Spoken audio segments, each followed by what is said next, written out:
Bonjour à toutes et à tous, c'est Vieux Chat. Aujourd'hui, je vais vous montrer un tutoriel comment fabriquer un cadre pour la photo et la rendre un petit peu plus artistique en utilisant notamment les options de sélection que sont la déformation, agrandissement, réduction. Et puis, je vous montrerai un petit bonus à la fin, comment utiliser la bordure si cette fois-ci vous voulez faire des choses un petit peu plus un peu différentes. Je vous montrerai ça. Bref. Vous allez avoir besoin de savoir créer une image, ajouter des calques, de connaître ce que sont que les chemins et les filtres dont j'ai déjà parlé, ainsi que la sélection de base dont j'ai déjà parlé dans une ancienne vidéo que vous pouvez aller voir. L'idée donc, ça va être de faire un cadre. Ce qu'on peut commencer par faire, c'est d'abord tout sélectionner. Ensuite, on va réduire la sélection. On va la réduire de 75 pixels pour obtenir une sélection qui nous plaît. Et là, ce qu'on pourrait faire tout de suite, on choisit l'outil pot de peinture en blanc. Et sur le calque ici, hop, ah non, ça marche pas, oui, il faut faire sélection inversée, voilà. Parce que là, ça sélectionnait l'intérieur plutôt que l'extérieur. Petit rappel, en utilisant le masque rapide, on voit en rouge la partie de l'image qui est cachée par la sélection, et ce qui est visible sera dans la sélection. Donc là, on a bien le bord de l'image. Hop, j'enlève le masque rapide. On peut faire le cadre blanc, vous arrêtez là, vous avez votre belle photo, vous êtes content, voilà. On va essayer de rendre les choses un petit peu plus artistiques. Donc on va annuler, là je fais CTRL Z, mais vous pouvez aller dans annuler pour l'annuler, tout simplement. Une fois que vous avez décidé de ça, on va utiliser la déformation. Donc vous cliquez dans sélection déformation. Vous pouvez mettre le seuil plutôt bas, le début au milieu, mettre plutôt bas, augmenter la dispersion, laisser la granularité à 4. Et l'adoucissement aussi, pareil, vous pouvez le mettre à 4. Au début, je crois qu'il est à 2. Donc ça, c'est les options que j'utilise et qui, moi, me sont intéressantes pour obtenir, là, comme vous voyez, un cadre un petit peu déformé, un petit peu abîmé, comme des petites taches, pour rendre ça beaucoup plus sympathique. Voilà, si ça ne l'est pas assez, par exemple, on va revenir plusieurs fois, voilà, la déformer et augmenter, par exemple, un peu plus la dispersion et réduire l'adoucissement pour avoir des formes un peu plus, là, comme vous voyez, des formes un peu plus aléatoires. Ça, j'aime beaucoup, donc je vais garder juste ça. Maintenant, l'idée, ça va être de faire sur le calque, de le remplir. Alors, si je le remplis là en blanc, après, quand je voudrais colorier le calque, je ne pourrai pas changer sa couleur parce que je ne sais pas trop pourquoi, en fait. Parce qu'à partir du blanc, en fait, il n'y a pas vraiment de couleur. Donc, il en faut d'abord une. On met toute la couleur, voilà. Pour ne pas perdre la sélection, ce que je vais faire, c'est que je vais aller dans le chemin, je clique ici, sélection vers chemin, voilà. Donc si tout plus tard je veux retrouver cette sélection exacte, je pourrais la récupérer à partir d'ici. Vous pouvez aller voir ma vidéo que j'ai faite sur l'utilisation des chemins. Maintenant, on n'a plus besoin de cette sélection, on peut l'enlever, on va travailler à partir simplement de ce calque.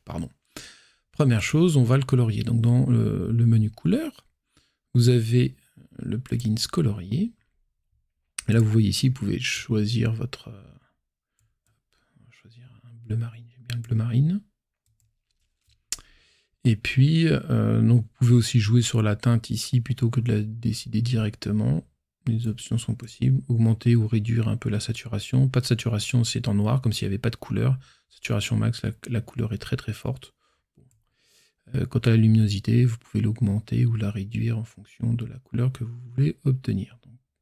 Donc que ce soit un peu plus foncé. Au début, j'aimerais bien une couleur un peu foncée. Vous allez voir, on va l'éclaircir petit à petit en faisant des copies qui sont de plus en plus claires. Voilà. Donc ça va être le bord noir, le vrai bord en fait de l'image. On valide. Maintenant, notre calque, ce qu'on va faire, c'est qu'on va le copier. On a maintenant un deuxième calque qui vient de se mettre par-dessus. Ça, c'est un truc que je déteste.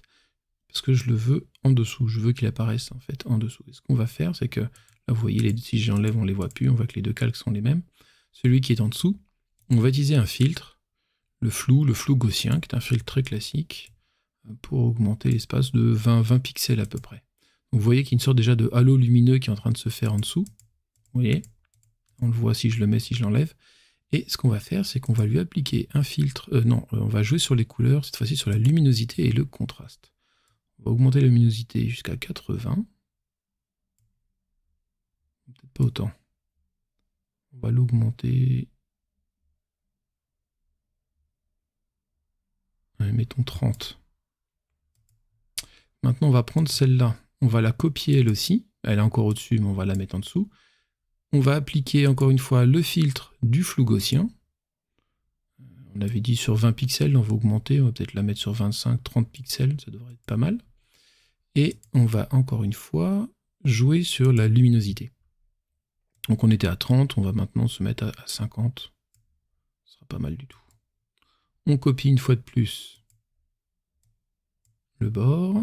Vous allez voir là pour le moment ça a l'air pas si mal que ça, mais enfin celui de devant là paraît trop visible, mais on va utiliser une petite astuce pour le rendre beaucoup plus fin. Et un dernier, on va refaire encore une fois le flou gaussien. Cette fois-ci on va lâchons-nous franchement. Voilà. Et on va jouer sur les couleurs. Hop, couleur luminosité. Et on va mettre à 60%, 80%, allez, soyons fous. Donc là, si j'enlève celui de base, vous voyez qu'on a une sorte de cadre, et puis là, le cadre qui est un peu plus noir.